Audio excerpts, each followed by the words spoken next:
ප්‍රාග්ඓතිහාසික යුගයේ මේ පාඩමේ කතා කරන අවධි තුනක්. ප්‍රාග්ඓතිහාසික යුගයේ, පූර්වඓතිහාසික යුගයේ සහ මුල්ඓතිහාසික යුගයේ. ප්‍රාග්ඓතිහාසික යුගය කියන්නේ මීට වසර 1,25,000 සිට ක්‍රිස්තු පූර්ව 1800 දක්වා කාලය. ඒ කියන්නේ ලිඛිත ඉතිහාසයක් ආරම්භ වීමට පෙර යුගය. මොකද්ද? ලිඛිත ඉතිහාසයක් ආරම්භ වීමට පෙර යුගය. ප්‍රාග්ඓතිහාසික යුගයේ සංස්කෘතික අවධි දෙකක් තියෙනවා. ගල් යුගය සහ පූර්ව ඓතිහාසික යුගය. ගල් යුගයත් පූර්ව ඓතිහාසික යුගයත්. ප්‍රාග්ඓතිහාසික නටබුන් හමුවන පරිසර කලාප, කියන්නේ කලාප වලට වෙන් කරලා තියෙනවා. ඒ ප්‍රදේශයට ලැබෙන වාර්ෂික වර්ෂාපතනයත් එක්ක ප්‍රාග්ඓතිහාසික නටබුන් හම්බෙන කලාප 6ක් අපිට තියෙනවා. එකක් තමයි තෙත් කලාපය, පහතරට වියලි කලාපය, අර්ධ ශුෂ්ක කලාපය, ශුෂ්ක කලාපය, පහතරට අතරමැදි වියලි කලාපය, කඳුකර වියලි කලාපය කියලා බෙදෙනවා. හරි. එතකොට ප්‍රාග්ඓතිහාසික නටබුන් හමුවන ස්ථාන අපිට බෙදන්න පුළුවන් සාමාන්‍යයෙන් තෙත් කලාපීය ලෙන්. ප්‍රාග්ඓතිහාසික නටබුන් හම්බෙන තෙත් කලාපීය ලෙන් තියෙනවා. පහයියංගල, බටදොඹලෙන සහ කිතුල්ගල බෙලිලෙන. ඒ වගේම වෙරළාසන්න, ඒගොල්ලෝ ජීවත් වෙච්ච වෙරළාසන්න එලිමහන් කඳවුරු තියෙනවා. දැන් අපි සිතියමක් ගත්තොත් මෙන්න මෙහෙම මේ සිතියමේ වෙරළාසන්න එලිමහන් කඳවුරු හම්බෙන්නේ මෙන්න මේ වගේ. අර වලවේ ගඟයි කිරිඳුවේ මැද්දේ තියෙන පතිරාජවල ඊළඟට බූන්දල තියෙනවා, මිනිහා ගල් කන්ද තියෙනවා. කොහොම වෙරළාසන්න එලිමහන් කඳවුරු තමයි පතිරාජවල, බූන්දල, මිනිහා ගල් කන්ද.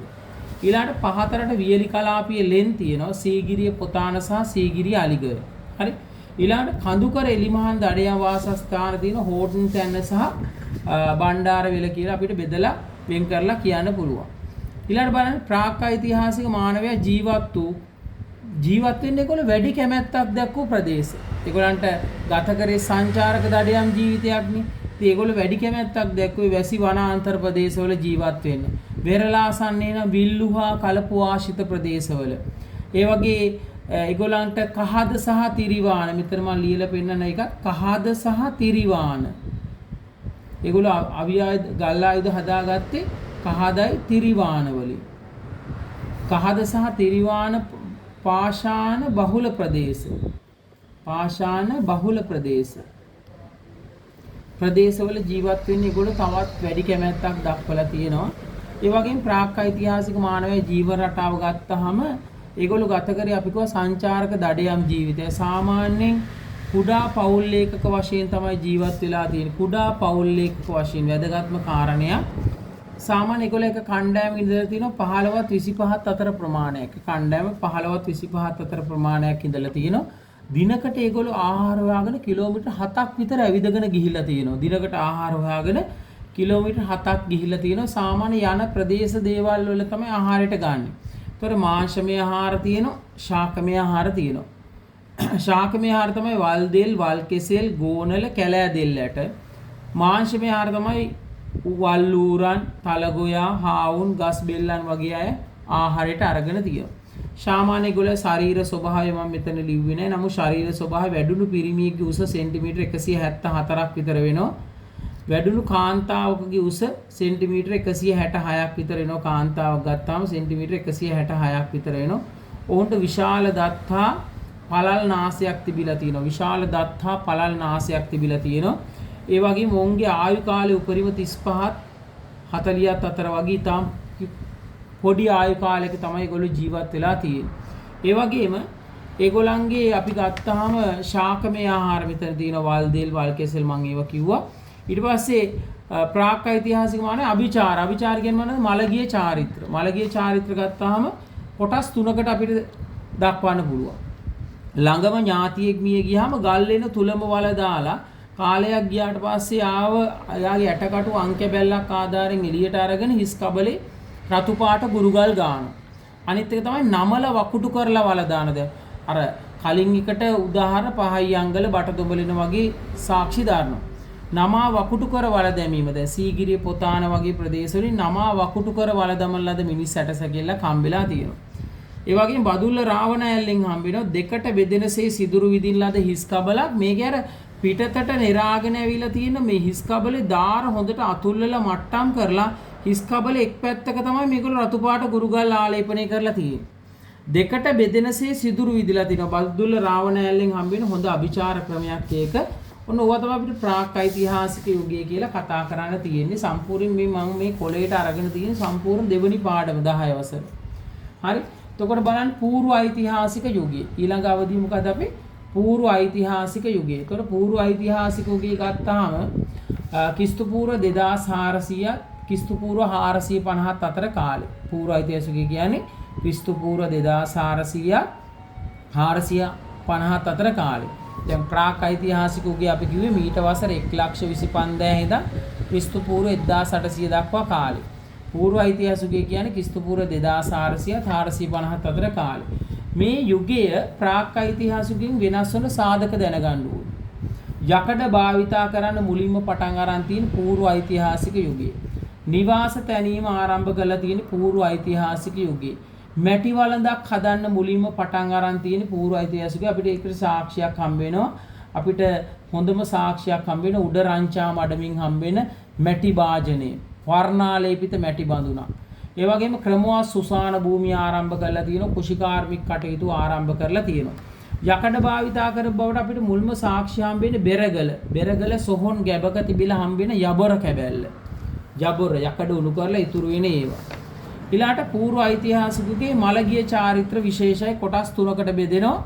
එකක් ශිලා මංජුසා සොහොන්. එක ගල්පතුරු හතරක් හතර පැත්තෙන් තියලා පුද්ගලෙක් මිය ගියාට පස්සේ යාගේ භස්ම අවශේෂ මේ ගල්පතුරු හතර මැද්දේ මැටි කලවල දාලා තැම්පත් කරලා තියෙනවා. පුද්ගලයාව ආදාහනය කරලා. ඒවා හම්බ වෙන ඉබ්බන් කටුව යටිගල් පොත්ත ගල් සොහොන් කනත්ත කියන ප්‍රදේශවල. ඒ වගේම මේගොල්ලෝ තව අභිචාර ක්‍රමයක් තමයි මේ මළගිය චාරිත්‍රයක් තමයි කුම්බීය නිකරණ නැත්නම් බරණ සුසාන කියලා කියනවා. මේවා හම්බ වෙන්නේ පොම් පරිප්පු කියන ස්ථානෙන්. පොම් පරිප්පු. ඊළාට අපිට හම්බ වෙනවා මේ මැටි ඔරුවක දාලා නේ පුද්ගලයෙක් මිය ගියා මුලින්ම නොගැඹුරු වලක තැම්පත් කරලා කාලයක් ගියාට පස්සේ යාගේ ඇටකටු අරගෙන මේ මැටි ඔරුවක් වගේ එකක හදලා දාලා පුලුස්සන උඩින් වහනම මෙතනින් සිදුරක් තියලා තියෙන ඇතුළට වාතය යන්න මේවා මැටි ඔරු සුසාන භූමි හදලා තියෙන පිහිටි ගලට සම්බන්ධ කරලා අපිට ඒවා හම්බ වෙන රංචා මඩම බෙරගල හල්දුම් මුල කියන තැන්වලින්. ඒ වගේම නිවාසයක් හද බවට සාක්ෂි හම්බ වෙන උඩ රංචා මඩමින් බලන්න මේ නිවාසයත් හරි වෙනස්. මැටි ගහලා වරිච්චි බැඳපු නිවාසයක්. ගිලාන ඔබසින ලෙස ගෙබීම සකස් කරලා තියෙනවා. ඒ වගේම අතුපියස්සකින් වහලේ සෙවිලි කරලා තියෙනවා. ඒ වගේම බිත්ති ලම්බකව නිර්මාණය කරලා තියෙන යම් දියුණු තාක්ෂණයකට උරුමකම් කියන අවස්ථාවක් තමයි උඩරංචා මඩමින් හම්බෙන නිවාසය. ඊළාට පූර්ව ඓතිහාසිකයේ අපිට වැදගත්ම එකක් තමයි ජීවන රටාව. ඒගොල්ලෝ අර සංචාරක දඩයම් ජීවිතය යම් තරමක් නවත්තලා කුෂිකාර්මික අර්ථ ක්‍රමයකට හුරු වෙනවා. ඊට පස්සේ විශේෂයෙන්ම ඒගොල්ලෝ හේන් ගොවිතැන් කරලා ආහාර නිෂ්පාදනය කරගන්න පටන් ගන්නවා. ටිකක් දියුණු සංක්‍රාන්ති අවධියක් මේක. කාන්තාවරු තමන්ගේ රූප ස්වභාවය අලංකාර කරගන්න මූණේ රතු පාට සහ කහ පාට ගුරුගල් ආලේපනය කරලා තියෙනවා. ඒ වගේම කාන්තාවන් මැටි පබළු පලන්ද බවට සාක්ෂි හම්බ වෙනවා. ඇස් වර්ණ ගන්වලා තියෙනවා. ඇස් පාට කරලා තියෙනවා. ඒකටත් ලෝහ කූරක් හම්බෙලා තියෙනවා උඩ රංචා මඩමින්. කොහෙන්ද? උඩ රංචා මඩම කියන ප්‍රදේශයෙන් හම්බෙන ලෝහ කූර. ඒකෙත් ඒ අවධියේ එතනින් අපිට වැදගත්ම කාරණා ටික මෙතන කියවුණා. ඊළඟට අපි යනවා මුල් ඓතිහාසික යුගය. අන්තිම අවධිය මුල් ඓතිහාසික යුගය කියන්නේ ක්‍රිස්තු පූර්ව 450 ක්‍රිස්තු වර්ෂ 300ත් අතර කාලය. හරි? ක්‍රිස්තු පූර්ව 450 ක්‍රිස්තු වර්ෂ 300ත් අතර කාලය. මේ වැවක් මූලික කරගත්ත ස්ථානයක්. ඒ කියන්නේ මුලින්ම අර ආර්යයන් ආවට පස්සේ ඒගොල්ලෝ මේ ගංගා ආශ්‍රිතව ජීවත් වුණානේ. ජනගහනේ වැඩි වෙත්ම රට ඇතුළට සංක්‍රමණය වුණා. ඊට පස්සේ ඒගොල්ලෝ වැව මූලික කරගත් ගම් බිහි වුණා. ඒවට අපි කියනවා වාපිගාම. වාපිගාම තමයි සුමන වාපිගාම, විහාර වාපිගාම, හුන්දරී වාපිගාම, කඩහ වාපිගාම. එහෙනම් වාපිගාම ඔක්කොම කීයද? 4යි. සුමන වාපිගාම, විහාර වාපිගාම, හුන්දරී වාපිගාම, කඩහ වාපිගාම. ඒ වගේ විවිධ වෘත්තීන් අනුව ගම් බිහි වෙලා තියෙනවා. මොනවද? කසිකාරගාම, ගොවියන් විසූ ගම්. මණිකාරගාම කියන්නේ මණික් කැපූසා ගැරුවා ජීවත් වෙච්ච ගම්.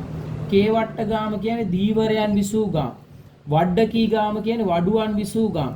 කුම්භකාර ගාම කියන්නේ වලන් සාදන්නන් විසූ ගම්. ඒ කියන්නේ වෘත්තීන් අනුව ගම් බිහි වුණා.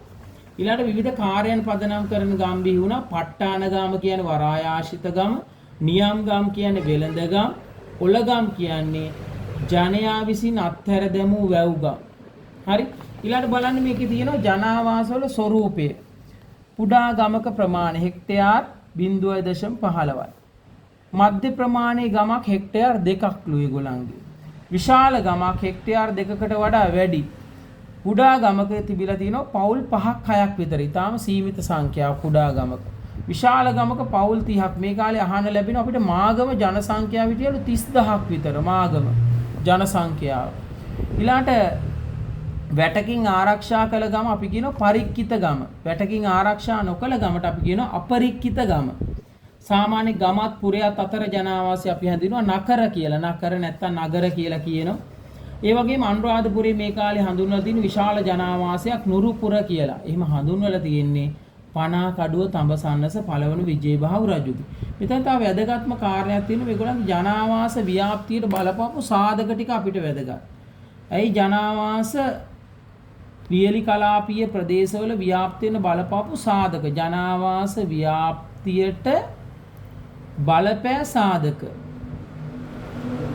සාධක කිහිපයක් එනවා. ජනාවාස ව්‍යාප්තියට බලපෑපු සාධක කිව්වොත් මෙන්න මේ වචන කාරණා ටික ලියවෙන්න ඕනේ. එකක් වාර්ෂික වර්ෂාපතනය. වාර්ෂික වර්ෂාපතනය. පසේ ස්වභාවය. පසේ ස්වභාවය. ජල වහනය. ස්වභාවික සම්පත්වල ව්‍යාප්තිය. ස්වභාවික සම්පත්වල ව්‍යාප්තිය භූ විෂමතාවය. වාර්ෂික වර්ෂාපතනයේ පසේ ස්වභාවයේ ජල වහනයේ ස්වභාවික සම්පත්වල ව්‍යාප්තිය භූ විෂමතාවයේ මේගොල්ලන්ගේ ජනාවාස ව්‍යාප්තියට බලපාලා තියෙනවා. මේක තමයි සම්පූර්ණ දෙවනි පාඩම මේ කොලයකට අරගෙන තියෙන්නේ.